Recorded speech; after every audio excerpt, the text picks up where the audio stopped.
Baik Bapak Ibu, Assalamualaikum warahmatullahi wabarakatuh. Waalaikumsalam Waalaikumsalam warahmatullahi wabarakatuh. Puji dan syukur kita panjatkan pada Allah Subhanahu wa taala. Bapak Ibu, atur nuhun pada siang hari ini kita dapat mengikuti webinar yang ke-9 dari Kombel SMPN 3 Kota Bandung. Pada hari ini akan membahas tentang KSE dan keragaman peserta didik yang akan berbagi praktik baik, yaitu Bu Erni Sulastri MPD dan Ibu Tati Nani MPD. Dan nanti webinar kali ini akan dipandu oleh Ibu Ramadayanti MPD. Tanpa mengurangi waktu, Bapak Ibu boleh di off cam dulu, di on cam dulu Bapak Ibu. Saya mau ambil gambar. Yang berkenan boleh untuk on cam dulu Bapak Ibu. Oh, terima kasih Bu Kepala Sekolah yang sudah hadir pada kesempatan kali ini. Baik Bapak Ibu ya, saya mau ambil foto dulu dalam hitungan ketiga. 1, 2, 3. Boleh ada gaya yang lain Bapak Ibu? Pak Sahril, oke Pak Sahril. Siap ya Pak Sahril, Bapak udah. Oke Bu Yayu siap. Oke 1, 2, 3. Oke baik, Bu Yanti mangga ada waktu sampai pukul 14.20 ya. Kita ada waktu segitu, mangga Bu Ramadayanti untuk dipandu. Silakan Bu. Baik Pak Isep. Assalamualaikum warahmatullahi wabarakatuh. Selamat siang Bapak Ibu semuanya. Sekali lagi terima kasih atas kehadirannya dalam webinar hari ini yang akan membahas tentang atau yang bertemakan menumbuhkan kompetensi sosial emosional dalam keragaman peserta didik. Saya Ramadayanti, insya Allah akan memandu jalannya webinar hari ini dari awal hingga selesai nanti pukul 14:20. Nah, di masa yang semakin kompleks ini, kemampuan untuk memahami dan mengelola emosi serta berinteraksi dengan baik di tengah keberagaman adalah salah satu kompetensi penting yang harus kita tanamkan kepada peserta didik kita. Melalui webinar ini, kita akan bersama-sama belajar dari narasumber kita tentang bagaimana kita dapat membekali peserta didik kita dengan kompetensi sosial emosional yang relevan dalam keberagaman. Untuk membuka acara ini, saya akan membacakan susunan acara webinarnya. Kita akan memulai dengan keynote speech dari Ibu Eli Amalia, SPD MMPD, selaku Kepala Sekolah SMP Negeri 3 Bandung. Kemudian dilanjutkan dengan pemaparan dari narasumber pertama, Ibu Erni Sulastri MPD, dan narasumber kedua Ibu Tati Nani MPD. Baiklah, untuk mengefektifkan waktu, mari kita dengarkan keynote speech dari Ibu Eli Amalia SPD MMPD. Kepada Ibu Eli Amalia, kami persilahkan.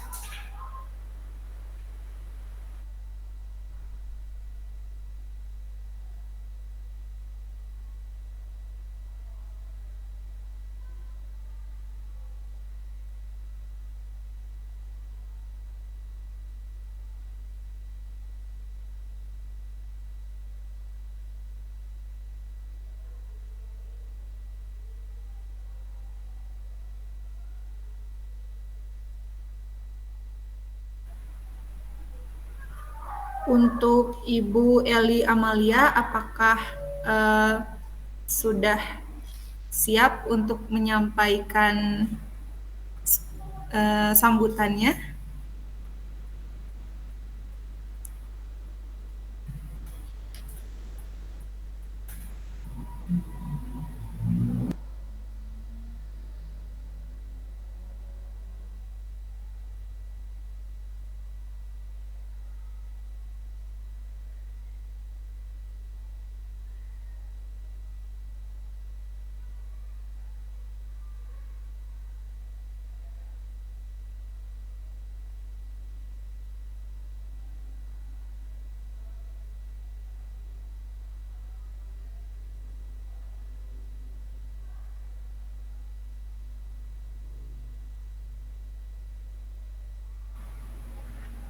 Mohon maaf kepada Ibu Eli, apakah sedang ada tamu? Sudah ada. Sudah. Baik Ibu, hatur nuhun Ibu, silahkan.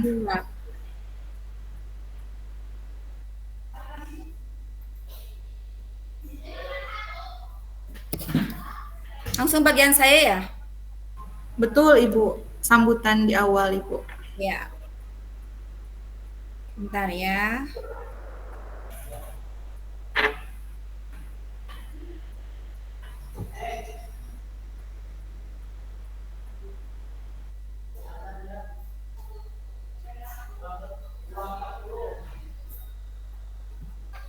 Ya, baik. Bismillahirrahmanirrahim. Assalamualaikum warahmatullahi wabarakatuh. Waalaikumsalam warahmatullahi wabarakatuh.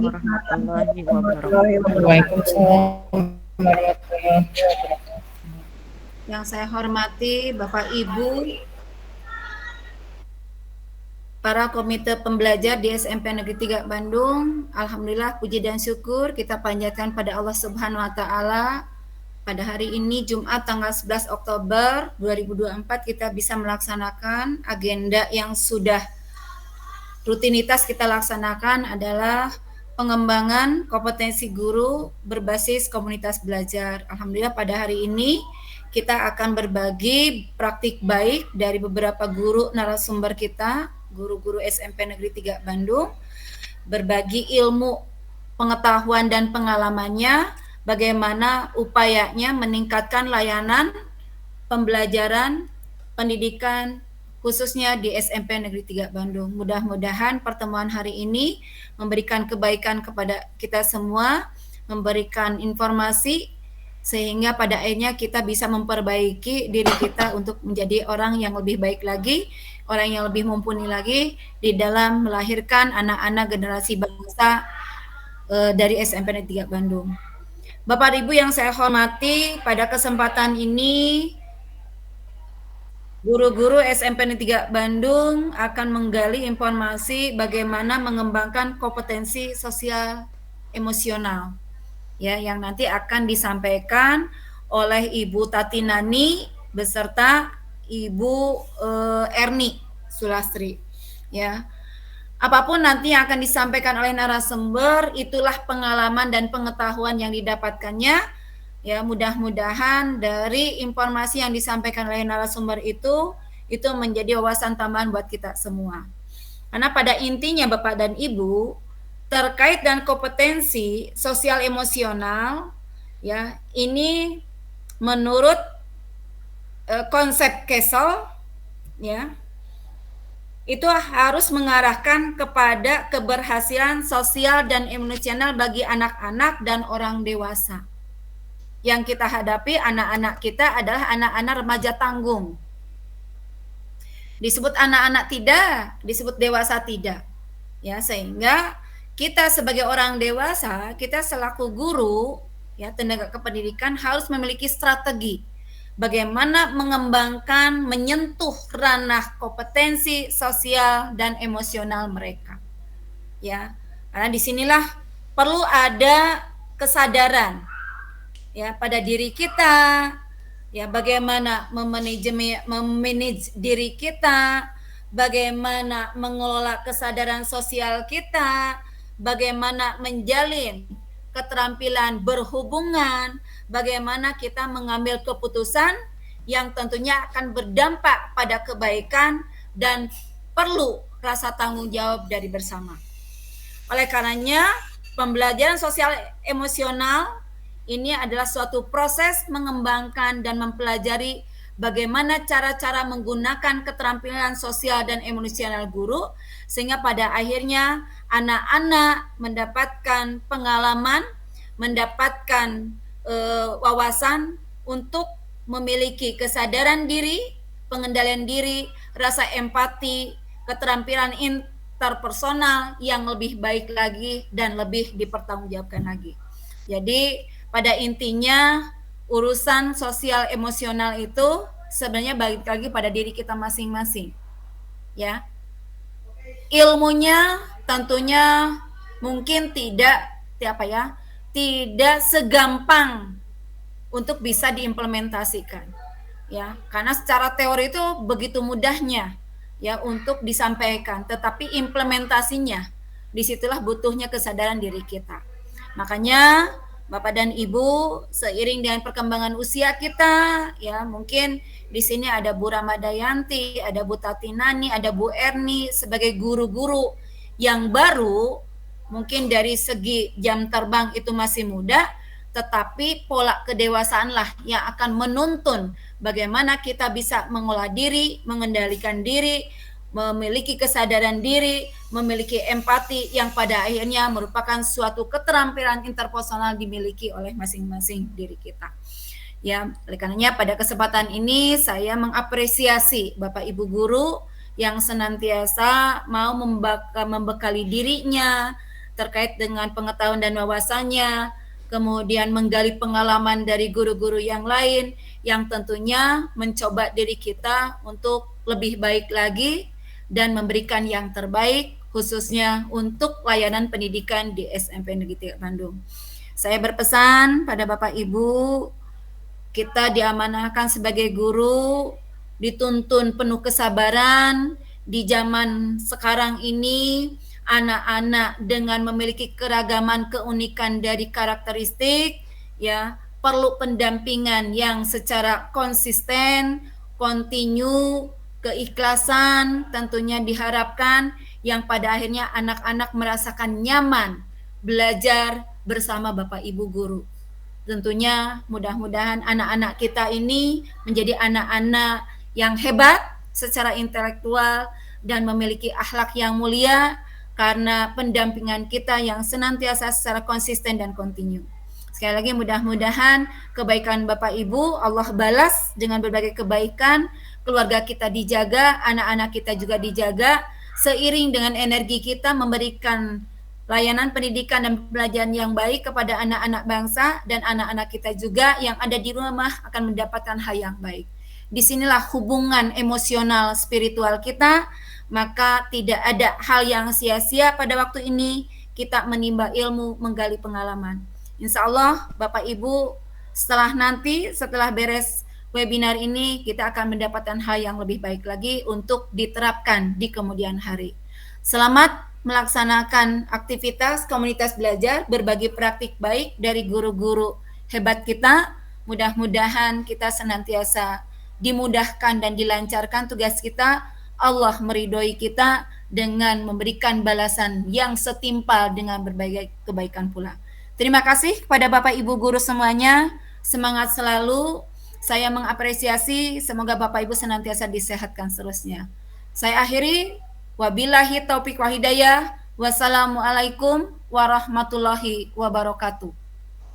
Waalaikumsalam warahmatullahi wabarakatuh. Warahmatullahi wabarakatuh. Terima kasih banyak kepada Ibu Eli Amalia yang sudah memberikan sambutannya. Selanjutnya kita akan memasuki sesi pemaparan materi dari narasumber kita. Narasumber yang pertama adalah Ibu Erni Sulastri, MPD, yang akan memaparkan mengenai keragaman peserta didik. Kepada Ibu Erni Sulastri, MPD, kami persilahkan.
Terima kasih Ibu Moderator atas waktu dan kesempatannya. Selamat siang Bapak Ibu guru hebat. Tanpa mengurangi rasa hormat, di sini saya akan berbagi. Sebetulnya ini bukan karena saya banyak pengalaman atau banyak pengetahuan, tetapi ini kita berbagi pemahaman saja tentang keragaman peserta didik.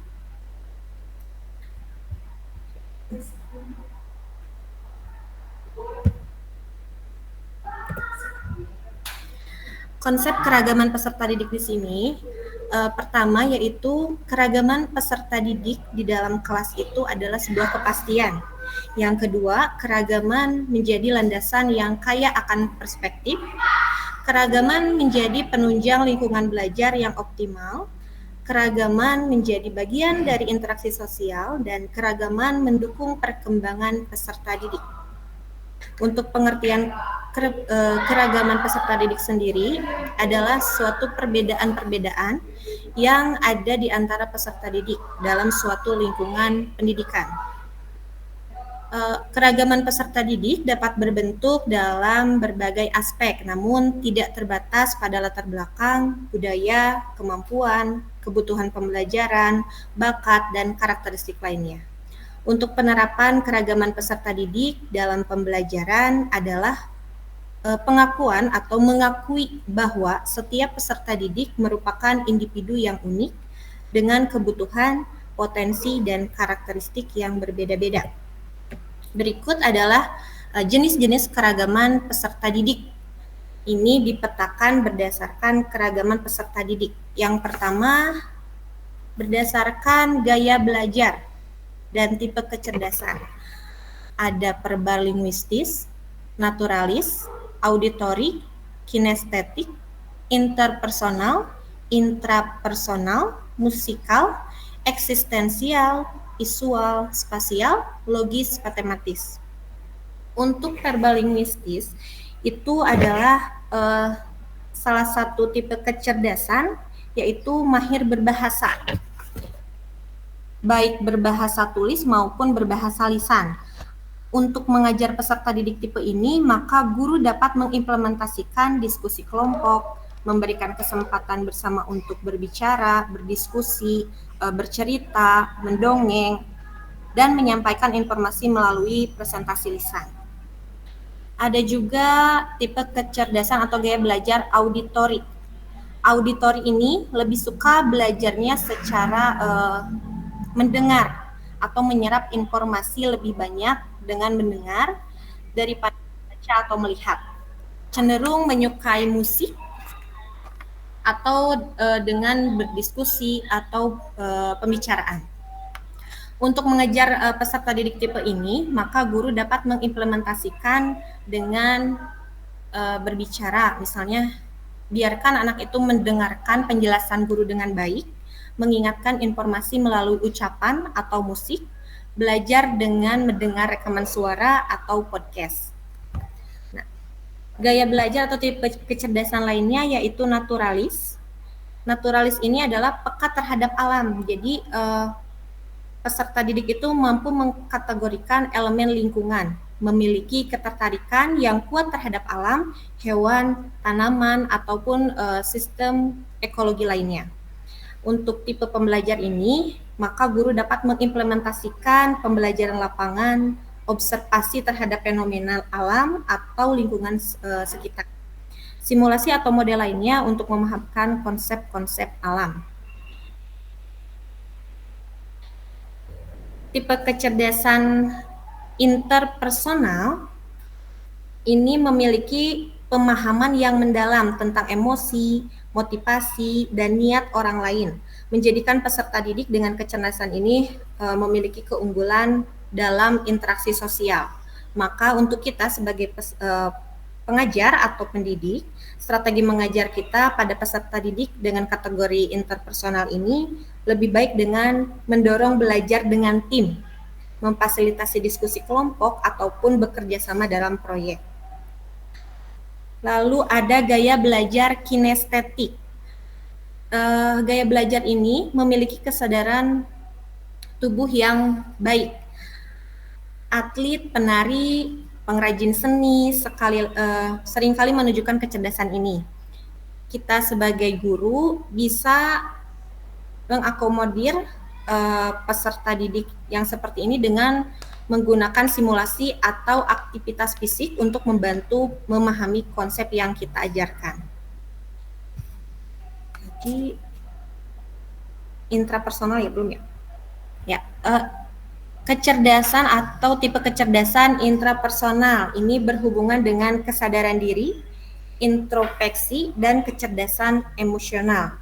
Peserta didik kategori ini akan dapat dioptimalkan dalam pembelajaran dengan memberikan anjuran pada mereka yang menulis jurnal, refleksi pribadi, memberikan tugas atau proyek.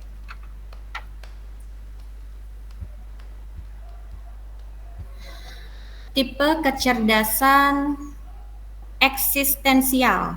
Peserta didik dengan kecerdasan ini memiliki pemahaman mendalam dalam filsafat atau eksistensial, seperti makna hidup dan kondisi manusia. Akan lebih optimal, peserta didik dengan tipe ini diajarkan dengan cara memfasilitasi diskusi tentang tujuan hidup dan makna eksistensi. Lalu ada kecerdasan logis matematis. Logis matematis ini melibatkan penalaran logis, pemecahan masalah, dan operasi matematika. Ada tipe kecerdasan musikal, yaitu peserta didik tipe ini menyukai musik, ritme, mampu mengingat suara atau nada. Maka strategi pembelajaran yang dapat diimplementasikan untuk peserta didik kategori ini adalah sering mengaitkan informasi dengan melodi atau irama. Dan yang terakhir yaitu peserta didik yang memiliki tipe kecerdasan visual spasial. Peserta didik yang seperti ini adalah anak-anak atau peserta didik yang suka menggambar, visualisasi ruang, dan dapat memvisualisasikan ide atau konsep dengan lebih baik. Memiliki kemampuan orientasi ruang dengan baik.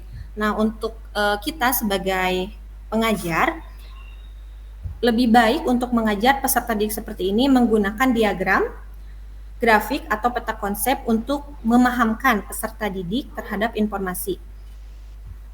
Lalu ada keberagaman peserta didik berdasarkan kebutuhan khusus. Ada kebutuhan khusus secara permanen. Permanen di sini berarti berkelanjutan dalam waktu lama atau cenderung menetap. Ada intelektual atau seperti cerdas istimewa, lambat belajar, tunagrahita. Kebutuhan khusus permanen emosi dan sosial atau emosi sosial, autis, ADHD, bipolar, dan skizofrenia. Ada kebutuhan khusus permanen fisik dan motorik, tunadaksa, dan yang terakhir untuk yang permanen yaitu sensori, seperti tunanetra atau tunarungu. Ada juga kebutuhan khusus berdasarkan temporer atau sementara, yaitu peserta didik yang mengalami korban bencana alam, terlibat konflik terlantar, kemiskinan, KDRT, konflik hukum, terlibat hukum, depresi, anoreksia, bulimia, dan lain-lain. Untuk mengakomodasi keragaman dari peserta didik di kelas, yaitu yang pertama ada aksesibilitas ruang belajar. Aksesibilitas ruang belajar ini adalah salah satu unsur yang penting dalam pelaksanaan pembelajaran. Ruang belajar yang nyaman tentu dapat membantu peserta didik dalam melaksanakan pembelajaran. Aksesibilitas ruang belajar merujuk kepada lingkungan pendidikan yang dapat diakses oleh semua individu tanpa memandang kondisi fisik, sensorik, atau kognitif mereka. Hal ini mencakup desain fisik ruang, mengatur tempat duduk, dan ornamen di kelas. Jadi membuat ruangan kelas ini senyaman mungkin agar anak dapat lebih betah di kelas dan dapat melaksanakan proses pembelajaran dengan nyaman. Yang kedua yaitu akomodasi yang layak dalam pembelajaran ini, fleksibilitas proses pembelajaran. Fleksibilitas proses pembelajaran dalam pendidikan inklusif merujuk pada kemampuan dan kesiapan sistem pendidikan untuk menyesuaikan dan menyelaraskan metode, materi, lingkungan pembelajaran, keragaman peserta didik. Konsep ini menekan bahwa setiap peserta didik memiliki kebutuhan dan gaya belajar yang unik, dan pendidikan harus dapat menyesuaikan diri untuk memenuhi keragaman ini. Yang ketiga yaitu fleksibilitas bentuk materi pembelajaran, bertujuan untuk memenuhi keragaman gaya belajar, kebutuhan individu, dan memastikan bahwa setiap peserta didik dapat mengakses materi dengan cara yang paling efektif bagi mereka. Misalnya, kita gunakan pembelajaran berdiferensiasi konten. Dan yang terakhir adalah fleksibilitas waktu dan evaluasi pembelajaran. Jadi kita bisa merancang jadwal pembelajaran yang menyesuaikan dengan kemampuan peserta didik dan kecepatan menyerap pelajaran peserta didik. Evaluasi penilaian yang beragam bisa dalam bentuk ujian tertulis, presentasi, portofolio, dan lainnya. Jadi menyesuaikan dengan kemampuan peserta didik. Baik, mungkin itu saja yang dapat saya paparkan. Saya kembalikan lagi kepada moderator. Terima kasih. Terima kasih banyak Ibu Erni Sulastri atas wawasannya yang sangat bermanfaat mengenai keragaman peserta didik. Berikutnya langsung saja kita akan ke narasumber yang kedua, Ibu Tatinani MPD, yang akan menyampaikan tentang pendidikan sosial emosional. Kepada Ibu Tatinani, kami persilahkan.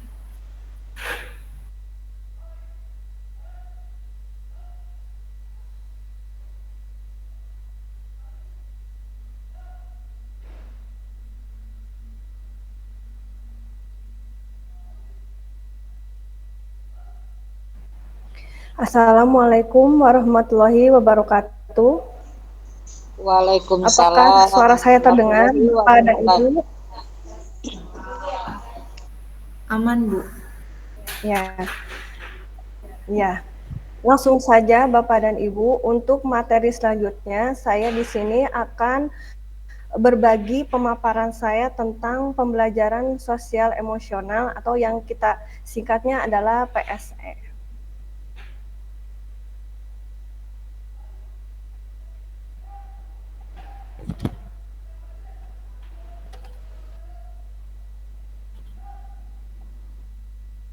Nah, apa itu PSE?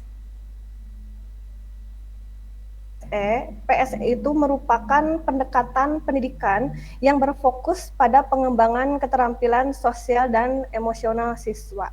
Jadi sebenarnya untuk keterampilan ini tidak hanya untuk anak atau siswa saja, tetapi untuk semua warga sekolah. Nah, apa sih latar belakang PSE itu penting untuk kita pelajari? Yang pertama adalah adanya perubahan dunia, di mana dunia itu semakin kompleks dan penuh dengan tantangan. Anak-anak itu perlu memiliki yang namanya keterampilan sosial dan emosional yang kuat untuk menghadapi perubahan ini dan membangun masa depan yang lebih baik. Adapun yang selanjutnya adalah tentang kesenjangan akademik, di mana biasanya kalau di sekolah itu fokus pada prestasi akademik, seringkali itu mengabaikan aspek sosial dan emosional anak. Nah, ketika guru itu terlalu fokus itu pada materi ajar, tetapi murid itu belum siap secara emosional, justru guru, jadi jangan dulu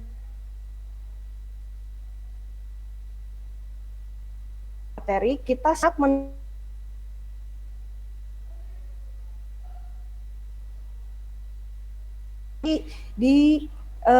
selanjutnya adalah masalah kesehatan mental. Meningkatnya kasus masalahan kesehatan mental pada anak dan remaja menjadi perhatian serius. Nah, di mana berdasarkan penelitian menurut Chef Ditama di daerah perkotaan itu mengalami yang namanya stres dan kecemasan tinggi. di temannya, bahkan dengan orang tuanya sendiri. Nah, kemudian ada juga banyak siswa yang kurang memiliki keterampilan sosial seperti kolaborasi dan empati, terutama ketika mereka diminta bekerja dalam kelompok atau proyek bersama. Jadi terkadang kalau misalkan kita membuat kelompok di kelas untuk anak-anak, untuk belajar bersama, terkadang anak-anak dalam kelompok itu kurang ada sifat yang namanya empati atau kolaborasi dengan temannya. Jadi hanya mengandalkan satu temannya untuk mengajarkan tugas. Untuk selanjutnya adalah tentang pentingnya keterampilan abad 21, di mana keterampilan seperti berpikir kritis, kemudian komunikasi, kolaborasi, dan kreativitas itu menjadi semakin penting di era digital. Anak-anak sekarang itu sudah melek tentang IT. Nah, dengan adanya masuknya IT, kemajuan teknologi, itu membuat karakter siswa itu berubah-ubah sesuai dengan perkembangan. Jangan anak-anak itu harus benar-benar dijaga perkembangan sosial dan emosionalnya. Kemudian di sini tujuan PSE itu apa? Tujuannya di sini mengembangkan keterampilan sosial, di mana si keterampilan ini membantu anak belajar berinteraksi dengan orang lain, kemudian bekerja, meningkatkan kecerdasan emosional. Dengan kecerdasan ini dapat membantu anak memahami, mengelola emosi diri sendiri, serta memahami emosi orang lain. Dengan kata lain, anak di sini harus bertindak tidak secara egois. Kemudian yang ketiga, membangun karakter yang kuat, bertanggung jawab, dan berempati. Yang keempat, meningkatkan prestasi akademik. Ternyata anak yang memiliki keterampilan sosial dan emosional yang baik cenderung memiliki prestasi akademik yang lebih baik juga.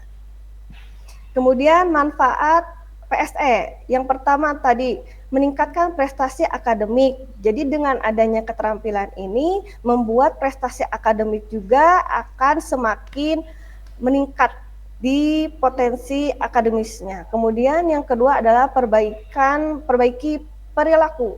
Jadi dengan adanya PSE ini membuat perilaku anak lebih baik lagi untuk menghadapi yang namanya kemasyarakatan ataupun lingkungan sosial di sekitar mereka. Kemudian yang ketiga adalah meningkatkan kesejahteraan mental, di mana mental anak-anak itu perlu yang namanya diakomodasi supaya menjadi hal yang positif. Kemudian yang keempat, mempersiapkan siswa untuk masa depan. Selanjutnya di sini ada kompetensi pembelajaran sosial emosional menurut Castle. Castle di sini sendiri adalah kolaborasi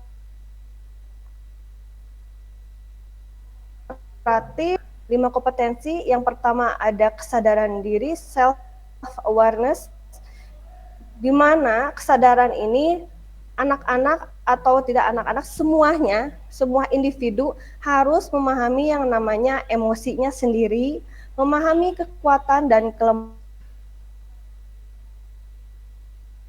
diri, memahami nilai-nilai diri.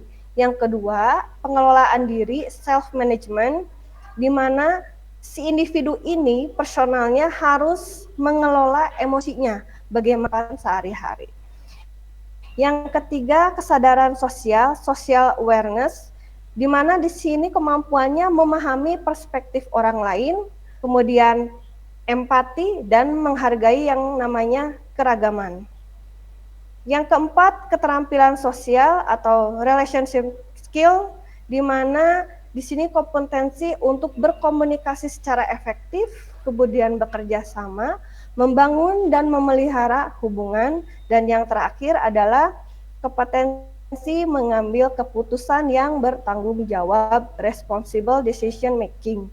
Di sini kompetensi bagaimana seorang individu itu mengidentifikasi masalah dan solusinya, kemudian mengevaluasi dan mengambil tindakannya yang bertanggung jawab. Nah, adapun ternyata PSE itu ada keterkaitannya dengan P5, Yang sudah kita tahu bahwa P5 itu terdapat 8 dimensi. Yang pertama adalah beriman, bertakwa kepada Tuhan Yang Maha Esa dan berakhlak mulia,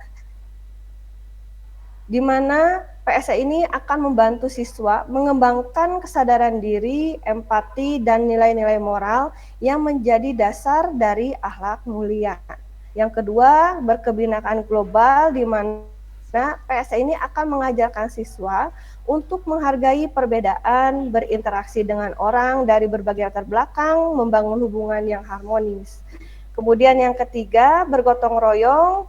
Di sini PSE itu akan mengembangkan bagaimana keterampilan kerjasama, kemudian kolaborasi dan gotong royong yang merupakan inti dari kebersamaan.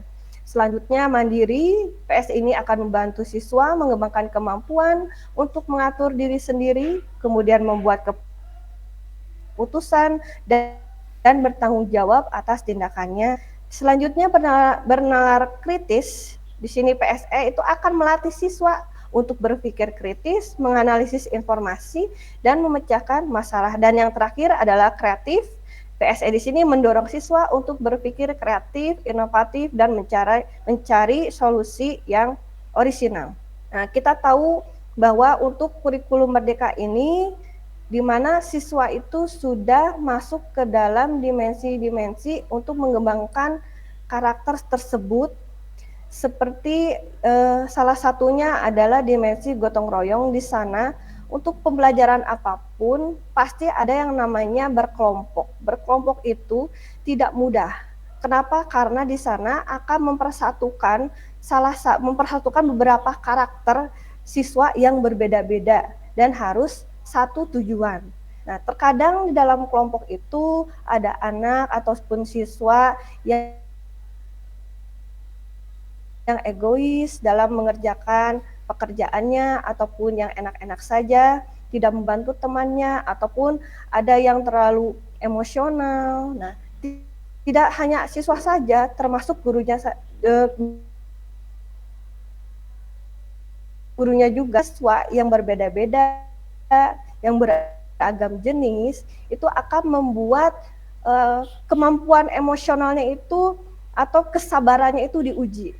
Nah, disinilah peran kita sebagai pendidik itu harus menstabilkan emosi dalam diri kita dulu sebagai guru.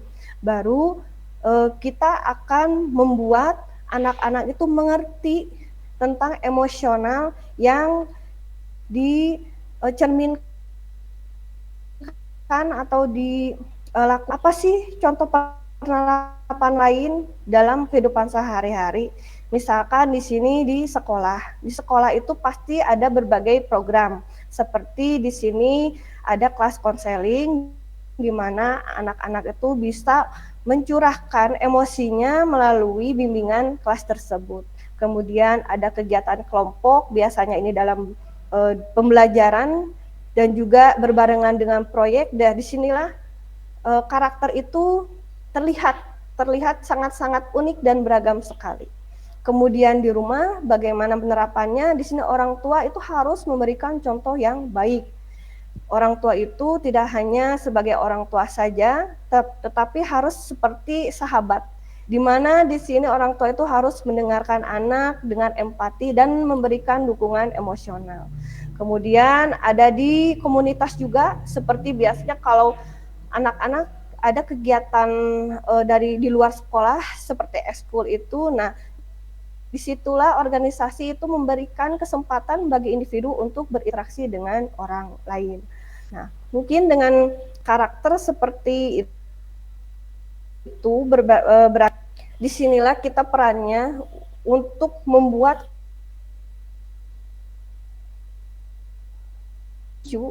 perkembangan siswa itu ke arah yang lebih baik.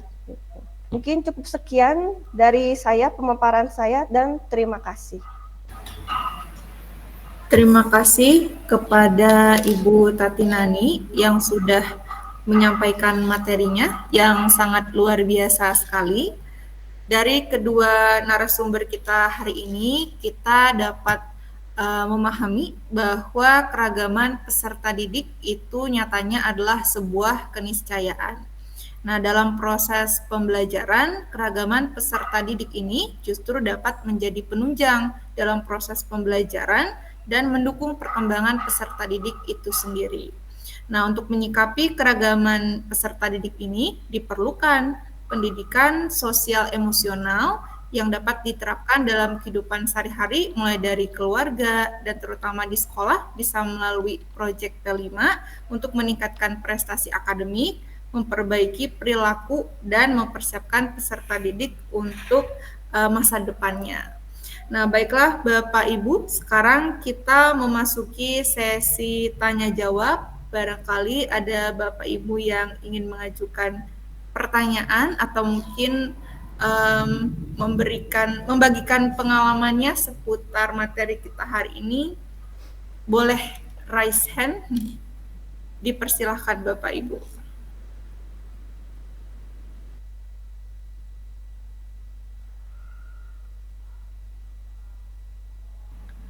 Barangkali kalau tidak ingin raise hand, Bapak Ibu boleh tuliskan pertanyaannya untuk narasumber kita di kolom chat. Dan di kolom chat sudah ada absen kombel kita hari ini dan silahkan pilih webinar 9. Ibu Eli sudah raise hand. Silakan Ibu untuk langsung mengajukan pertanyaannya kepada dua narasumber kita hari ini yang luar biasa. Ya, yang pertama saya ini dulu apresiasi ya untuk kedua narasumber ini, Bu Erni dan Bu Tati. Terima kasih atas informasinya bagaimana pembelajaran sosial emosional ya. Secara teori tadi sudah disampaikan oleh kedua narasumber, secara implementasi juga sebenarnya sudah dilaksanakan.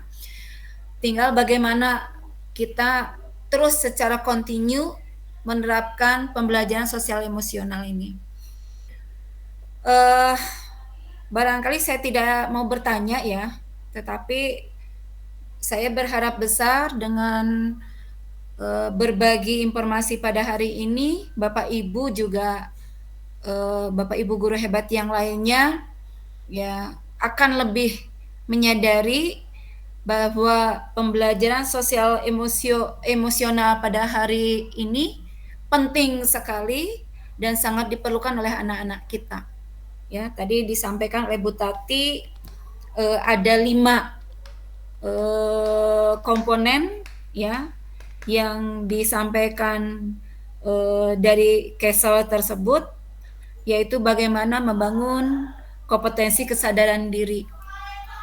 Bapak Ibu, pada hari ini juga saya mendapatkan ilmu yang baik dari pengawas bina kita pada saat tadi pertemuan dengan tim pengembang sekolah, gitu. Terkait membangun kompetensi itu, marilah dari kita dulu. Kata kuncinya itu, ya. Maka ketika kita membangun kompetensi yang seharusnya kita miliki, tentunya juga akan diikuti jejaknya oleh anak didik kita. Ya, bagaimana kita membangun kompetensi diri anak, kesadaran diri anak kalau kitanya sendiri belum bisa memahami atau memiliki kesadaran diri. Ya, kemudian yang kedua, bagaimana mengolah diri, pengolahan diri.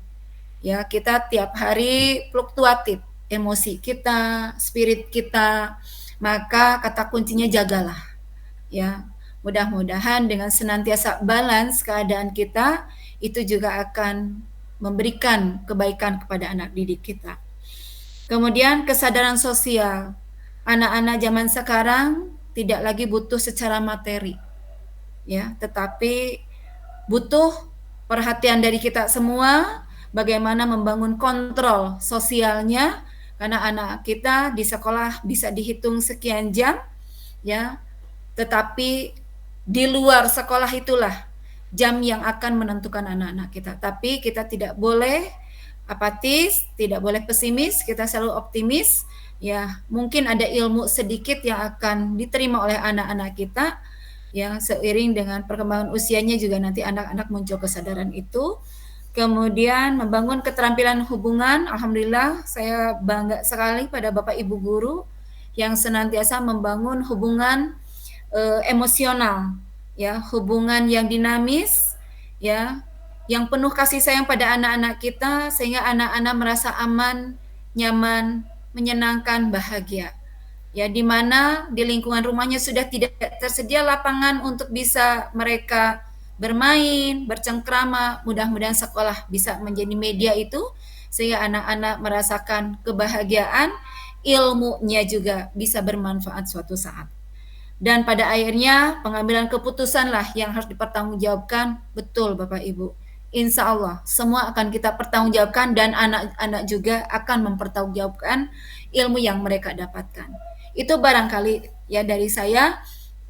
Saya mengucapkan terima kasih Bu Tati Nani ya. Tadi sudah dikaitkan dengan P5-nya gitu ya. Kemudian tadi Bu Erni dikaitkan dengan proses pembelajarannya. Maka tinggal kita menyadari bahwa kita itu baru memberikan yang sedikit, tapi yang sedikit inilah yang akan berarti untuk anak-anak kita.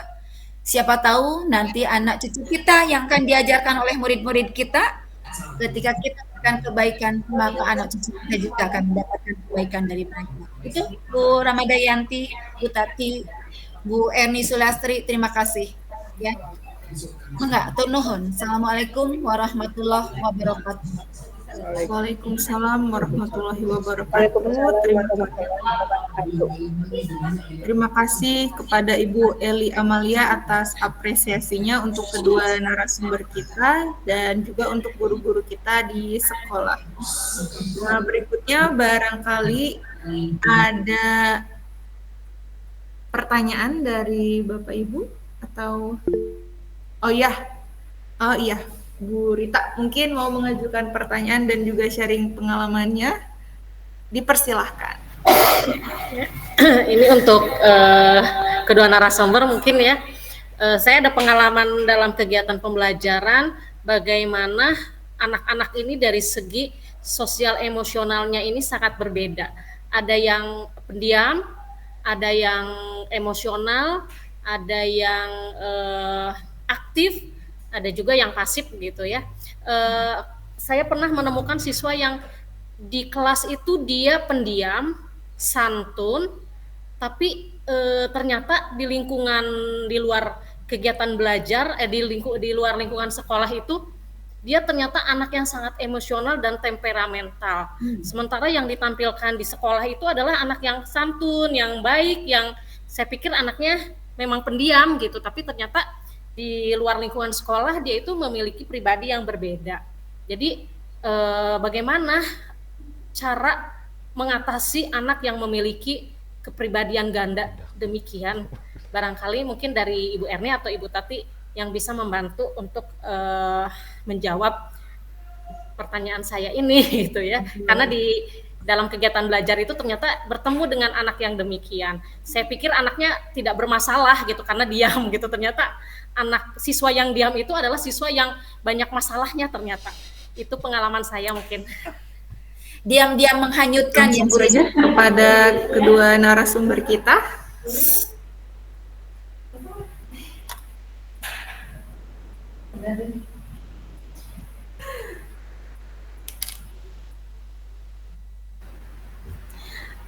Ya baik Bu Rita, terima kasih atas pertanyaannya. Mungkin saya akan menjawab sedikit tentang pengalaman saya juga pernah mengalami hal tersebut di kelas. Jadi si anaknya memang pendiam gitu kalau di kelas atau enggak kalem gitu bawaannya. Tapi pas di rumah ternyata banyak kasus-kasus yang mungkin kadang kita juga berpikirnya kenapa ini anaknya di luar nalar gitu ya. Paling untuk solusinya dari saya kemarin yang saya lakukan yaitu berdiskusi dengan orang tuanya. Yang pertama itu bagaimana sebetulnya karakteristik dia di rumah dan menjelaskan juga bahwa di sekolah tuh seperti ini Bu. Mungkin ketika kita berdiskusi dengan orang tua dan anaknya juga, kita bisa menemukan solusi terbaik dan titik terang nih. Apa sih yang membuat anak itu menjadi punya kepribadian ganda.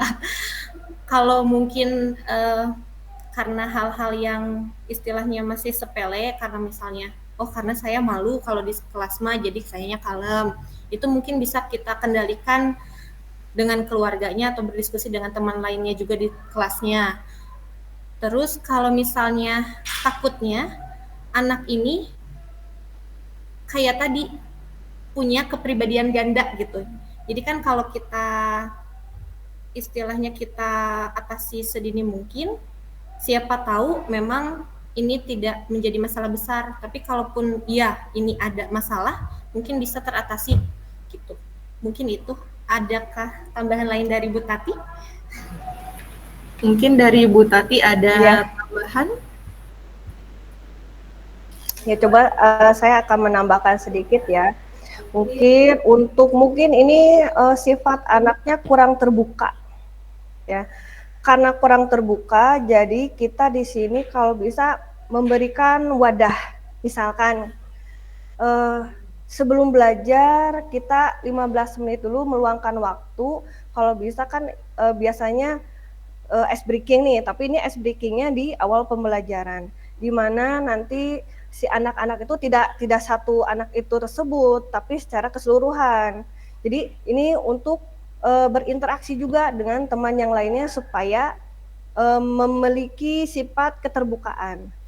Kita berkumpul dulu ataupun duduk bersama, kalau bisa duduk bersamanya itu di dalam satu ruangan, berkeliling gitu, duduk di bawah kemudian berkeliling. Di sana kita terapkan 15 menit untuk berbicara, di mana nanti si muridnya atau siswa tersebut masing-masing dia akan memaparkan kesukaannya, kemudian ketidaksukaannya kepada ataupun pengalaman menariknya kepada teman-temannya, itu untuk membuka sifat keterbukaannya itu. Ataupun misalkan kalau hal itu tidak bisa dilakukan, kita bisa terkadang anak tersebut tuh kalau misalkan berbicara dari kita misalkannya face to face kayak gitu, kadang tuh susah terbuka. Siapa tahu dengan membuat buku harian bisa kita coba itu.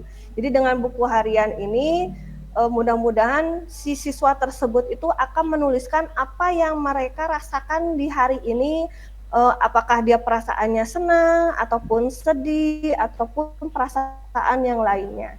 Di sana menuliskan sebebas mungkin, dan dengan catatan untuk kita sebagai gurunya itu harus benar-benar menjaga kerahasiaannya itu supaya anaknya percaya kepada kita gitu. Mungkin itu tambahan dari saya. Terima kasih. Baiklah, ada Bu Eli Amalia raise hand. Boleh ya? Silakan Ibu. Boleh ya Bu Rita, Bu Tati, Bu Erni berbagi terkait yang tadi disampaikan oleh Bu Rita, ya. Mudah-mudahan juga ini bukan sesuatu yang ini saya pernah alami. Apakah saya juga memiliki kepribadian ganda gitu, saya nggak tahu ya. Tapi mudah-mudahan ini memberikan gambaran pada yang dialami oleh Bu Rita ketika menemukan siswa ya yang ditemukan diam gitu. Makanya tadi diam-diam itu jangan dikira diam itu mendalam, diam-diam itu menghanyutkan kan gitu ya. Sekarang tinggal bagaimana kita mengolah anak tersebut, bagaimana bisa mengolah hatinya, mengolah perilakunya. Tidak semata-mata Bu Rita menemukan anak seperti itu di sekolah diam, ternyata di luar liar. Ya. Ternyata saya pernah alami ketika jadi mahasiswa. Ya, awal mula saya nggak pede, diam. Disuruh presentasi diam. Maka teman-teman mahasiswa mengatakan bahwa saya adalah nggak bisa apa-apa. Gitu. Jadi belum mengenal lapangan. Bisa jadi seperti itu, ya. Belum mengetahui situasi lingkungan sekitar. Sehingga bahasanya tadi yang disampaikan oleh Bu Tati belum muncul pede, percaya dirinya. Ya, kita saja sama kan, Bu Rita datang ke SMP 3 yang baru-baru kan diam-diam dulu kan, ternyata diam-diamnya menghanyutkan, makin lama makin tahu situasi kan, akhirnya ada keberanian seperti itulah. Nah, artinya kita sebagai guru harus memahami keunikan, ya, kekurangan, kelebihan, karakteristik anak-anak itu harus kita kenali. Lalu dari hati ke hatilah kita bicara. Ya, ketika kita menemukan anak ini ternyata pendiam di luarnya liar, berarti ada penyebab. Penyebabnya berarti ada tidak kenyamanan pada anak itu. Di sekolah dia diam karena tidak pede terkait dengan lingkungan di sekolahnya. Tapi di luar dia liar karena pede. Gitu. Ada wadah yang memfasilitasi sehingga munculnya kepercayaan diri anak tersebut. Apakah itu positif atau negatif ya. Tinggal kita guru masuk di ranah mana supaya anak ini tidak liar ke yang negatif. Mudah-mudahan liarnya ke yang positif gitu ya. Liarnya ke yang positif, tidak semua yang liar itu negatif. Mudah-mudahan liarnya itu adalah ke hal yang positif. Jadi bagaimana kita selaku guru bisa mengenal karakteristik anak-anak tadi, ya makanya di PKG itu yang pertama guru mengenal karakteristik. Dari karakteristik berarti kita menerapkan strateginya mau seperti apa. Ketika mau menerapkan strategi, perencanaannya mau seperti apa. Yang tadi perencanaan berbasis pembelajaran diferensiasi, ya. Anak ini bukan dibeda-bedakan materinya, tapi dikembangkan sesuai dengan potensi minat dan bakat, sesuai dengan kebutuhan anak tersebut. Ya, Bu Rita, jangan apatis. Anak-anak kita ya tentunya memiliki kelebihan. Kekurangannya kita minimalisir sehingga yang muncullah tinggal hal-hal yang positifnya. Tadi Bu Tati dengan Bu Eni menyampaikan, mudah-mudahan ketika kita menerapkan pembelajaran sosial emosional, kita semakin mengetahui kondisi anak-anak kita, sehingga kita juga bisa mengolah diri kita, memberikan strategi pembelajaran yang baik untuk anak-anak kita. Itu barangkali dari saya. Ya, Mangga. Terima kasih kepada Ibu Eli Amalia yang sudah membagikan pengalamannya, juga kepada Ibu Erni Sulastri dan Ibu Tatinani yang sudah menjawab pertanyaan dari penanya kita dengan sangat baik dan luar biasa juga. Berhubung waktu sudah menunjukkan pukul 14:22, sepertinya kegiatan webinar siang hari ini sudah harus kita akhiri sesuai dengan jadwal yang telah kita sepakati Bapak Ibu.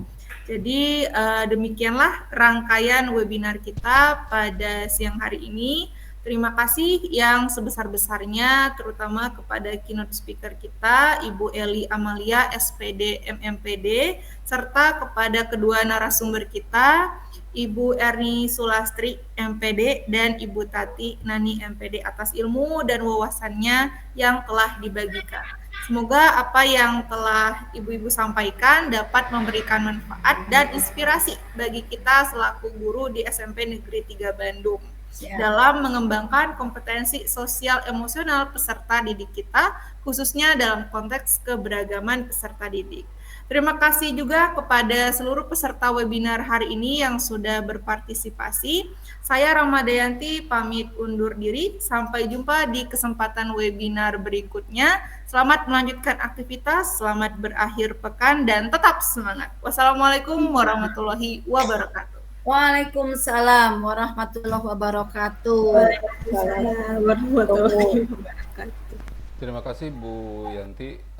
Bapak Ibu, sebelum saya tutup, ada beberapa hal. Yang pertama, bagi Bapak Ibu yang memerlukan dokumentasi ya, mulai dari webinar 1 sampai 9, semuanya sudah tersedia termasuk foto-fotonya dan juga video.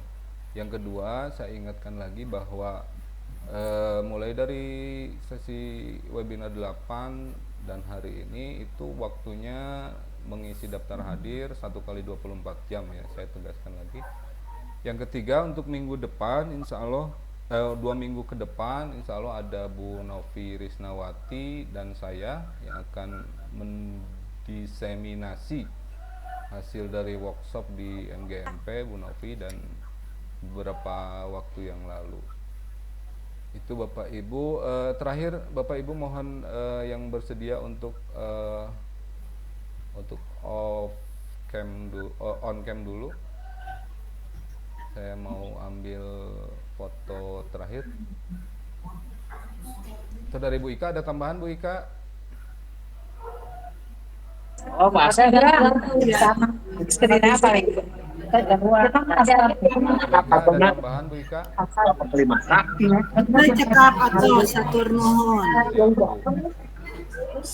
Bapak Ibu yang bersedia untuk on cam dulu, kita ambil sesi foto.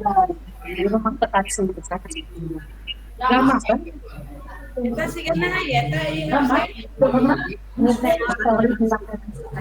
Oh, selamat ya Bu Ana dan kawan-kawan yang sudah Bapak Jalal yang sudah Selamat, keren, barokah, barokah. betul. Alhamdulillah. Baik Bapak Ibu, saya hitung ya sampai 3. Foto yang pertama saya hitung sampai 3. 1, 2, 3. Ada mau gaya yang lain Bapak Ibu? Jangan pakai kode. Kodenya dari Pak Suherman Bu. Bu KM Jangan kodenya pakai dari kode. Pak Herman kasih kode. ASN, awas hati-hati. Oh jangan takut. Netral ASN, hati-hati. Siap. Sekali lagi ya Bapak Ibu. 1, 2, 3.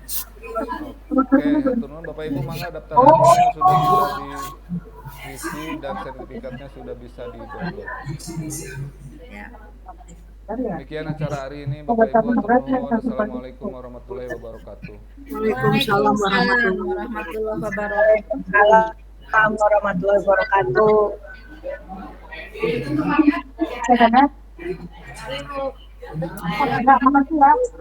iya. Mana